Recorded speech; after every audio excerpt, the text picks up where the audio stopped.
É o principal.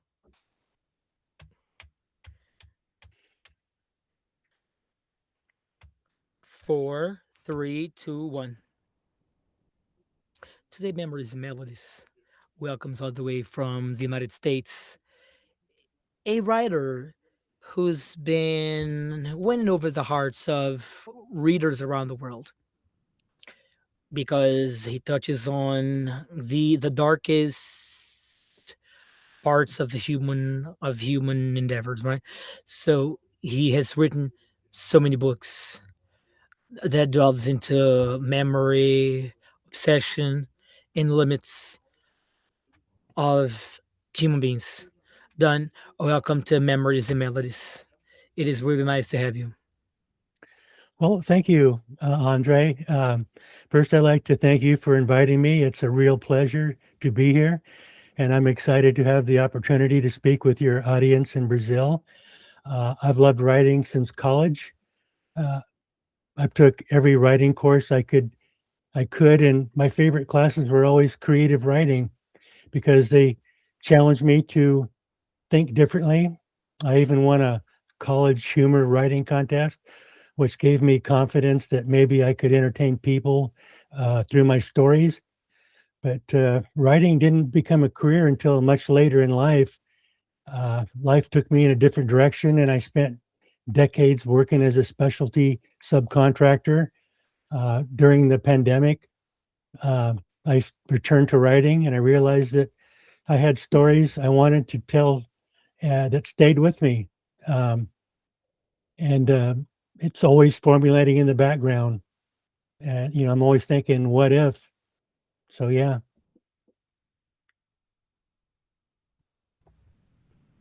Interesting, then.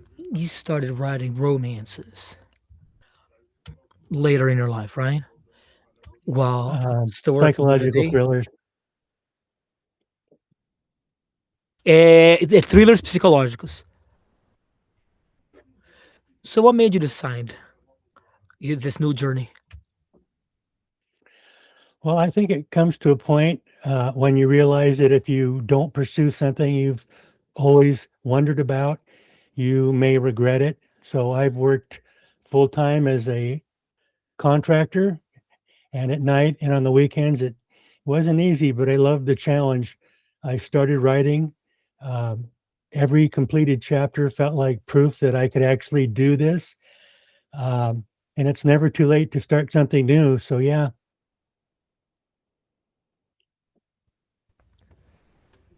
So, you studied at Portland State University, Portland State University, and uh, you received an interesting challenge from your professor. Give a speech that no one in the room had ever conceived. So you overcame this challenge. What was it about? Can you tell us? Yeah. I found out earlier in my college days that I need my audience to feel something, not just listen to the words from a story or a speech. I wanted them to feel the words. So I compared white blood cells to first responders, like the police officers and the paramedics, they rush into danger. Well, the white blood cells do the same thing in your body. So what they do is they search around looking for a virus or a bacteria, and when they find it, they lock onto it and struggle to the death, and they drag that back up into the sinus cavity. And so at the end of the speech, I reached into my pocket, which I had a wet handkerchief with some Vaseline on it.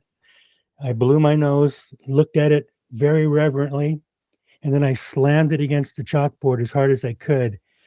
And for the next 5 seconds, that was the longest 5 seconds in my life.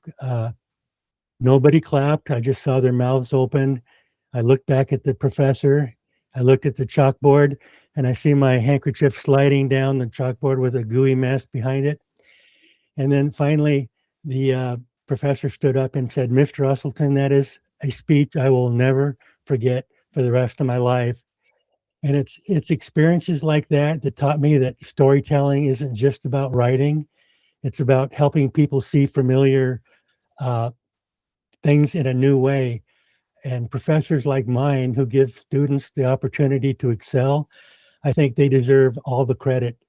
That experience taught me that one of the most important lessons I've carried into writing is people may forget details, but they rarely forget how they feel about a story. So I think that experience stayed with me and it's helped me in my career.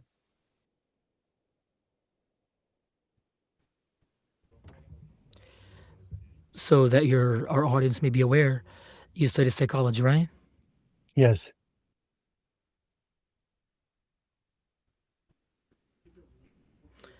After psychology. In the experience with the handkerchief in the classroom, is there another experience you can share or more details of this? Yeah. The I recommend you take a speech course if you're going to college. Take as many as you can because public speaking is probably rated number one as the most fearful event somebody can have, and I'm sure that's the same in Brazil too. Take public speech courses, and uh, that helps you in just about all phases of your life. Learning skills on how to persuade people, how to speak, how to get your words to feel your audience to feel emotionally your words. That is generally my recommendation is take speech courses, and if you want to be a writer, take a lot of writing courses, and that'll help. Yes, that's quite an interesting tip to the for the audience. Thank you. So, is there a with is there a way to relate to how these stories are told through your characters? Yeah, sure, absolutely. Whether you're speaking to an audience or writing a novel, I think you're trying to create an emotional connection. My goal isn't simply to entertain readers, it's I want them to care about the characters. So questions, I want to ask the questions that what would they do in the same situation as another person given the same circumstance, and I want them to keep thinking about the story after they finish the last page. A lot of my characters are ordinary people just caught up in strange circumstance, and I think readers can relate to that.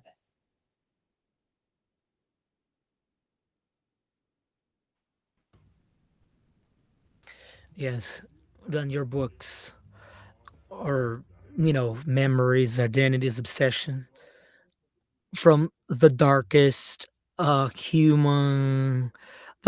thoughts, right?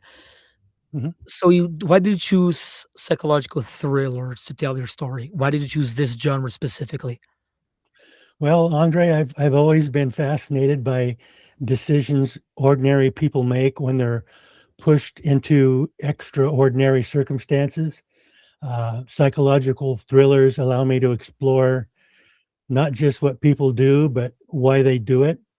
I enjoy creating situations where the greatest danger isn't always a weapon or a monster. It can be a memory, an obsession, a person's own mind tormenting them. Um, I also love letting certain parts of the story unfold in the reader's imagination. I think what's left just beyond the light can be more frightening than anything you describe outright. I like to leave just enough of the darker moments in the shadows so readers fill in the rest themselves. I think their own imaginations can create something far more terrifying than a writer's words ever could. So, what sparks your curiosity the most when you're thinking of a character, like developing a character, traumas, conflicts, or the things they do? That's a good question. For me, it's always the choices. Um, you can have two people, they can have similar backgrounds, but they'll make completely different choices. Um, Decisions, when they're under pressure, they'll make completely different. uh, choices. I think these choices reveal who these characters really are. I like creating characters who feel believable, not perfect, not heroes, not pure villains, but people capable of both good and bad, depending on the circumstance and how they would react under the same situations.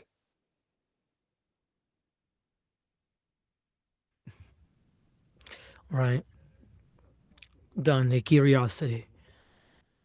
Since you write at night, right? You write during dawn, actually, Right. during the dawn, Yeah. like early, late night or early morning. Uh-huh. So wh- how do you perceive dawn? Why did you write during dawn and not daytime? Well, there is at night, the world becomes quieter for me. There are fewer distractions. It's easier to disappear into the story since I work during the day, writing at night became my routine. But I eventually realized that the silence actually helps my creativity.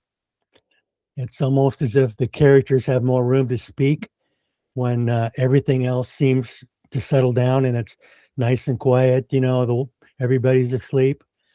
For example, one of those late night sessions led to the idea for one of my biggest sellers. And yes, it starts late at night for me, just as I was trying to get to sleep. So that's my experience.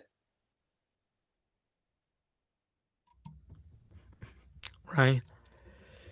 And I'd like you at this moment to take the chance to talk about my 12-year wife. What can people expect from this psychological thriller, My 12-Year Wife?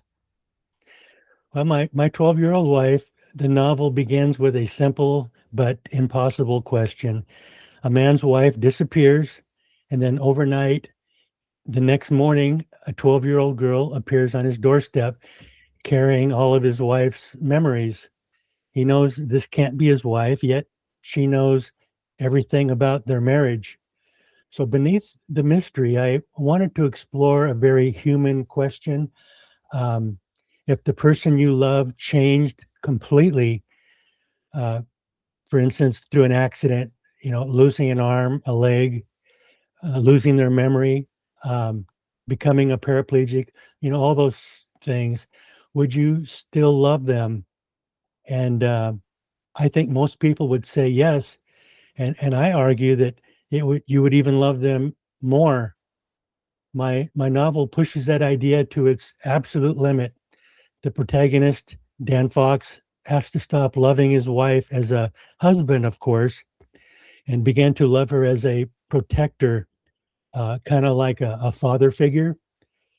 She has the intellect of a kid, but the wife's of his memory of his wife. So he has to use his father skills to make her feel safe. All this occurs as a bad guy is pursuing her. So that emotional journey becomes the heart of the story.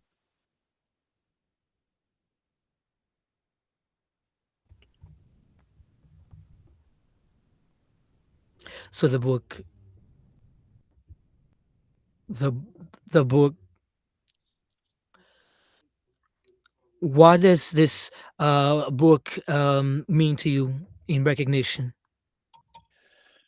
Well, the Literary Titan Gold Book Award and the Paris Book Festival Award, those were tremendous honors.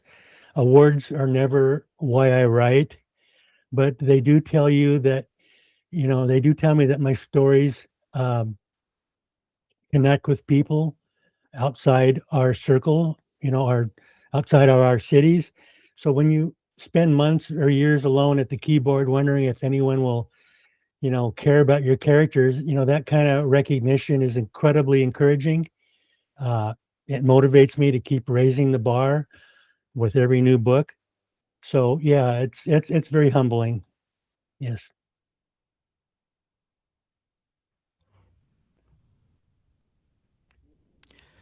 So going back to this book, my 12-year-old wife. Mhm. Uh, how do you feel, knowing that your story, that the story that you came up with reaches so many people? Well, honestly, it's amazing. I wrote the book sitting at my home in Salem, Oregon, never imagining in my wildest dreams that readers in the United Kingdom, Europe, Australia, or Brazil might someday connect with it. It reminds me that, good stories cross borders. We may live in different countries and cultures, but love, loss, obsessions, fears, I think they're all universal emotions that and that's just incredibly rewarding to me as a writer.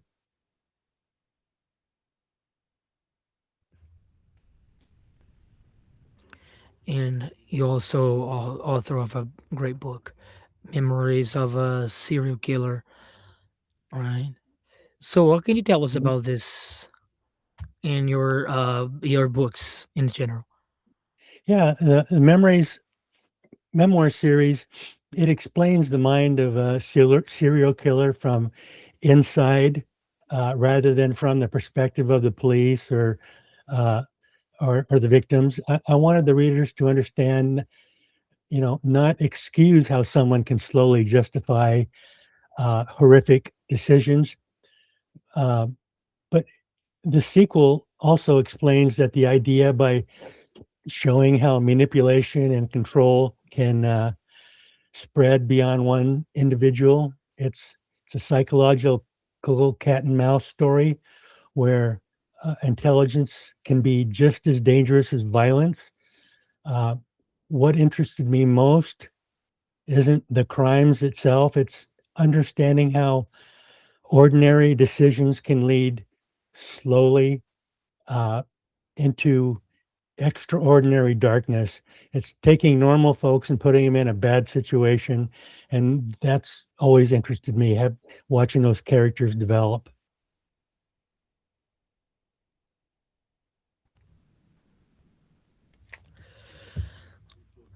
And since you're talking about your several published works, 21, getting to know you now, which book would you recommend to start reading?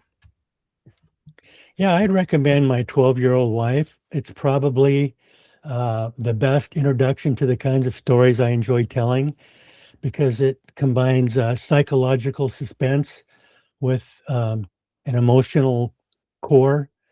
I think readers often come for the unusual premise, but they stay because they're invested in the characters and the impossible choices they make.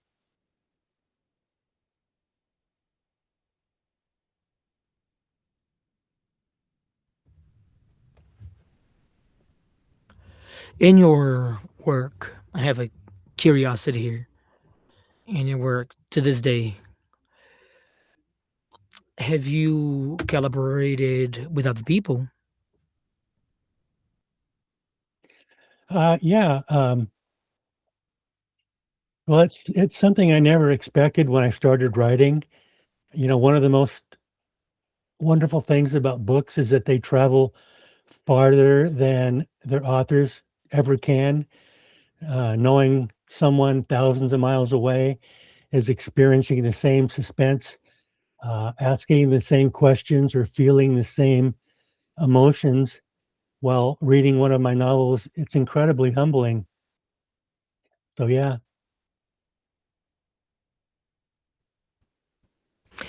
And you started your literary career much later, and you built an international trajectory later on.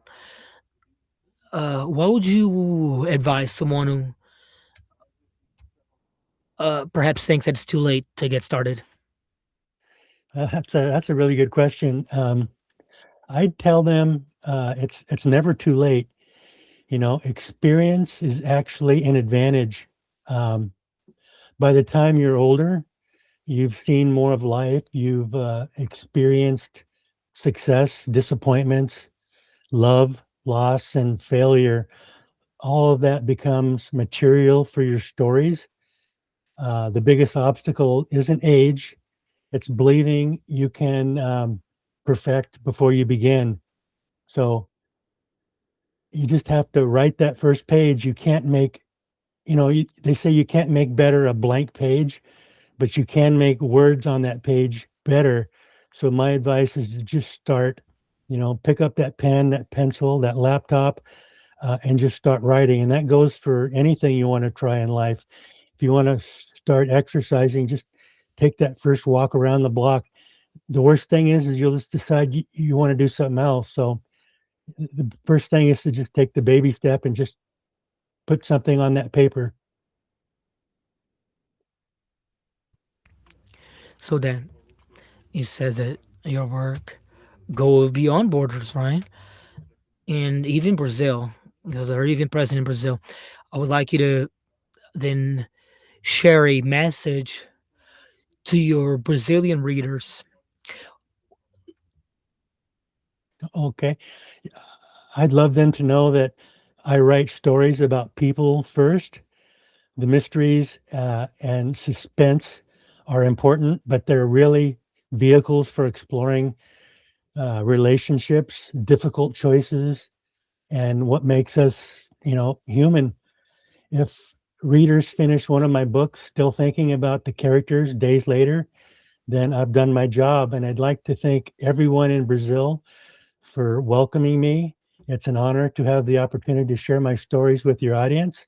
And if you finish one of my books in the back matter, there's a place to write me, and I reply to every email. And I'm just really humbled by the folks in Brazil.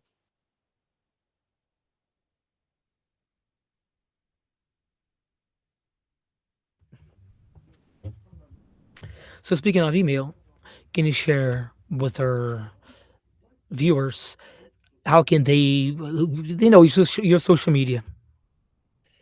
Uh, they can reach me at my website at danuseltonauthor.com. I'm also on Facebook as Dan Uselton Author. Uh, I'm pretty easy to get a hold of. Um, if you Google me, you'll find all kinds of uh, entryways to get to find my books and to send messages. So yeah, that's it. Just the website and Facebook is the easiest way.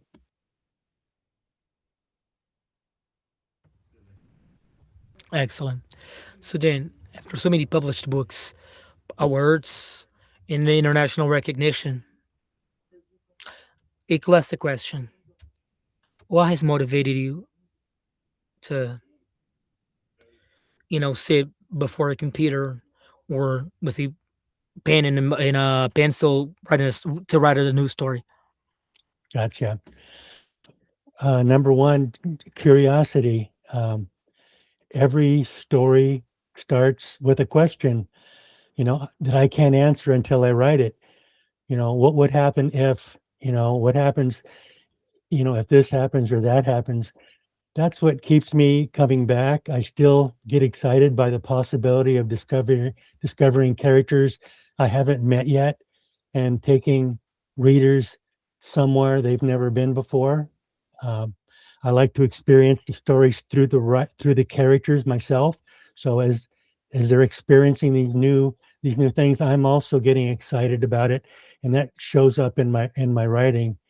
And as long as those questions keep coming, I'll keep writing.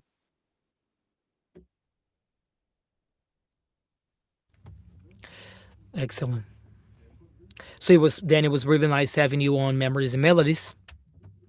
Thank you so much for sharing your life story, your work, and your inspirations as a writer.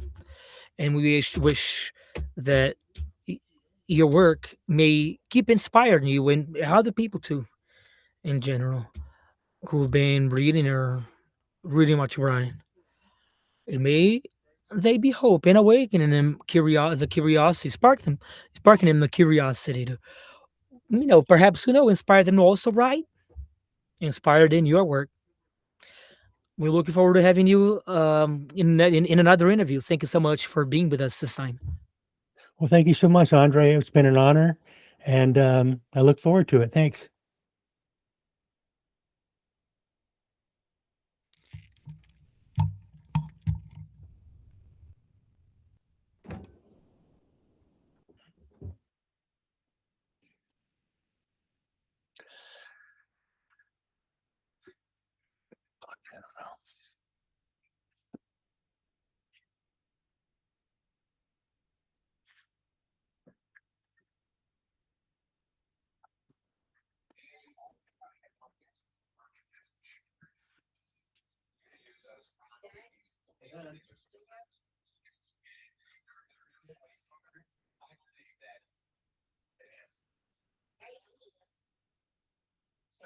Follow your non-regulation one towards you. I was gonna do two, but you know, listen, I respect the two blind. You know what? It's just you can take more meat. Yeah. So would you like some onions and cilantro on there? Just a little It's okay. Beautiful. I'm gonna do one of these on the side for you like that. And of course, that crema we made right now. We're gonna have a possible lime. That makes it right there. Yeah. That makes it.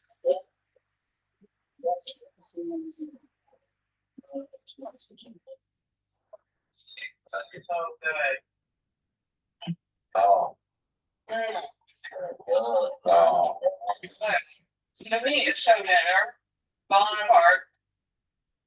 The best part of the whole thing is the citrus taste. So you've got the orange and meat, Mm-hmm. and then that avocado crema. Ooh, it tastes so good with that fatty meat, onions, peppers, and it's every and you didn't even have to heat up the house.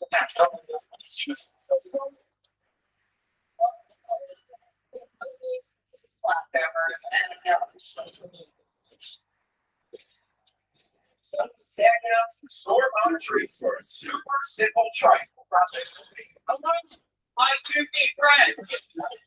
Chocolate bread is way too tasty.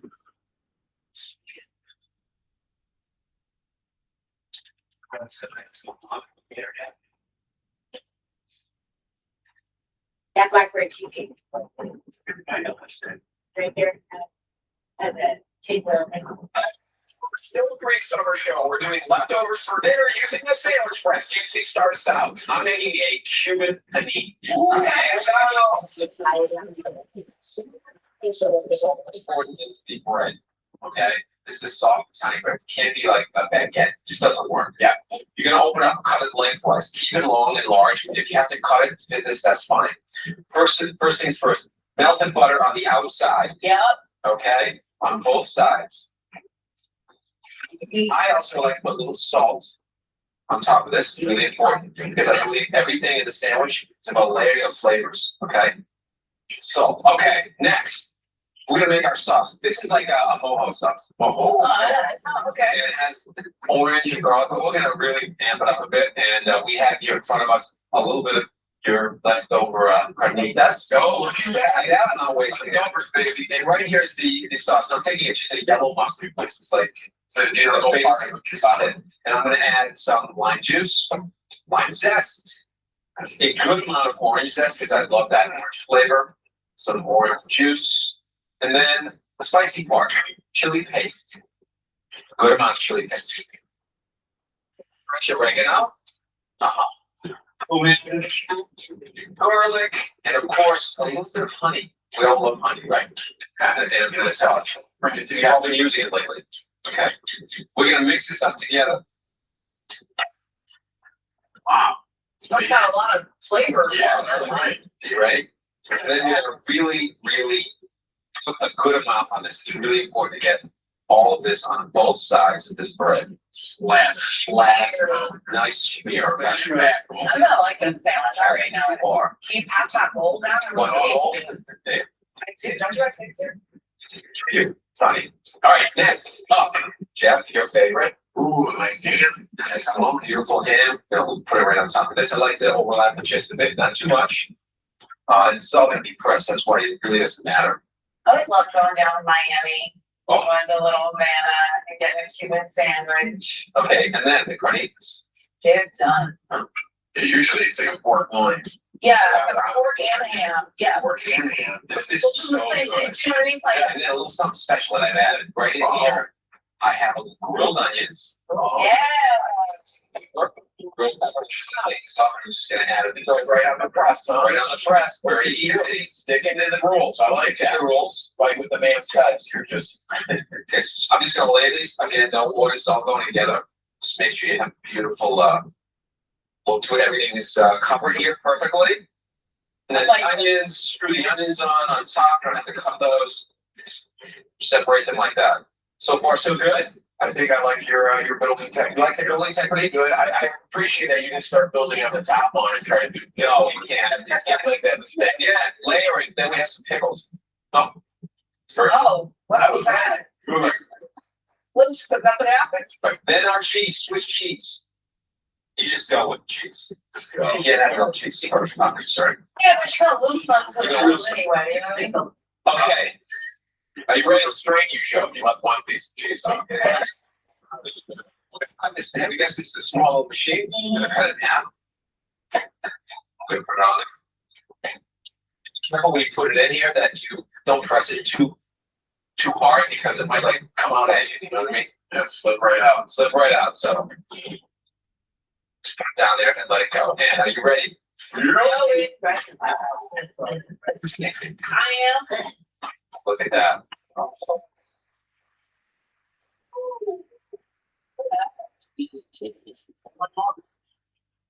So they're all usually glass, sometimes you insert them from time Yeah. to time. I would know you like your spread. Yeah, so I want that cheese grater all day.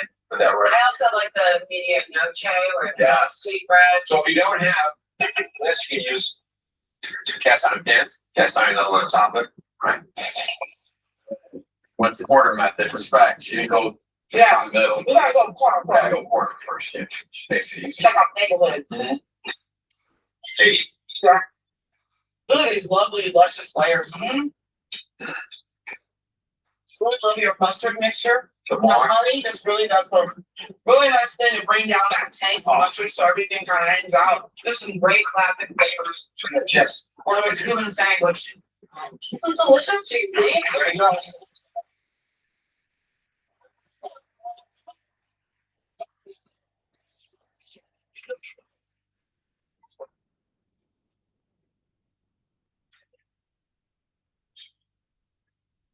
At our time with that interpreter, he would ask questions that I didn't even understand. This guy at the post was a new guy. The other guy would be going like, "You have one international words." He would skip to something else and go back. I just had to make up something. What international awards? Yeah. Here's best line. So, honor, what do you call it when you come in, you're the first? Honorable mention. Yeah. And I wanted to go forward for, Honorable mention it's not honorable mention, it's runner up. I was runner up at the Paris Book Festival, which is a huge thing because that's readers in Paris shows. It's not just one guy sitting there reading all these books, it's the readers voted on 19,000 articles. Mention for first place. How do you say it? I like to say mention. Better. Honorable mention is not that. Honorable mention means they're mentioning you honorably because you participated, not Said- because you got the top. Said winner and right underneath the honorable mention, it listed 900 other books underneath it. So I was elevated to, I don't know if it's called honorable mention, I could look it up. It's, Usually honorable mention means that, oh, we're mentioning your name just because you participated. I think it actually was really close. So you're second. Yeah, I didn't win, but I was mentioned.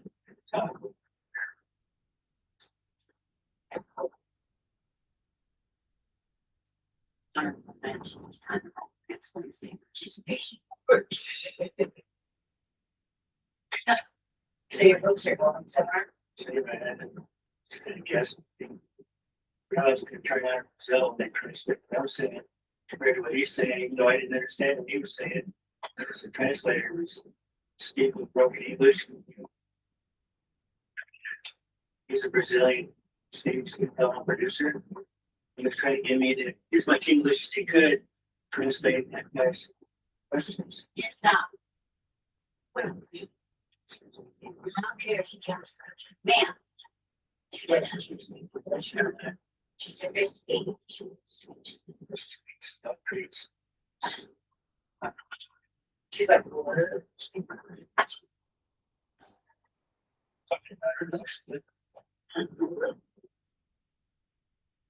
This girl's got a shirt. That's what it's cool for now.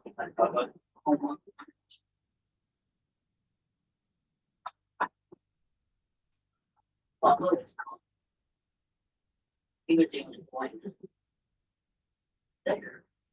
He was their mom. Well, I was told that Mike that he invited me on this neighborhood. All the pictures are there, you know. At the bottom, I had a place to put in my background and I could put in like the beach. So it's another different things when I pick from about here. Microphone look really down. Blend into the background. So it looks like a cold slowly. So I just use your office. So I can, That was like, as I said, curiously, you can. You never working for it. One thing is a very important thing, a delicious and easy dessert. Now, the secret to stove-free desserts is letting the supermarket be your sous chef. So my secret. Angel food cake.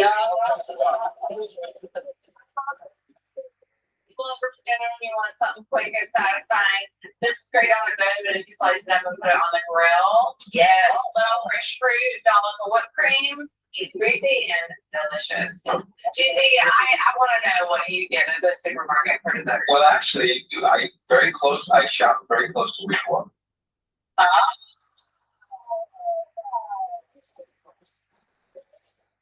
Look, it takes a little time to do this correctly, but there's nothing wrong with what we buy. Because they're really good. They make great